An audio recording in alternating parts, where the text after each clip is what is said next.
ভালোবেসে বিয়ে করেছি আমার প্রিয় মানুষটাকে। যেহেতু আমি বড়লোক বাবার একমাত্র মেয়ে ছিলাম, সবাই ভেবেছিল এটা আমার আবেগ। যে মেয়েটা এক গ্লাস জল গড়িয়ে খায় না, সে আবার একটা চালচুলোহীন ছেলের সাথে সংসার করবে? অসম্ভব। এরকম আরও অনেক কথাকে পাত্তা না দিয়ে আমি আজ পাক্কা গৃহিণী। কথায় আছে না, ভালোবাসা সব পারে, সত্যি তাই। ভালোবাসা খাঁটি হলে আর ভালোবাসার মানুষটা সঠিক হলে সব সম্ভব। আমি বেরোচ্ছি। এই দাঁড়াও, রান্না করেছি, খাবারটা নিয়ে যাও।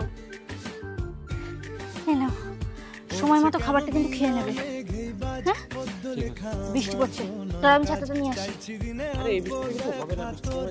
ভালোবাসা দিয়ে তৈরি কুঁড়ে ঘরও যেন রাজপ্রাসাদ হয়ে যায়।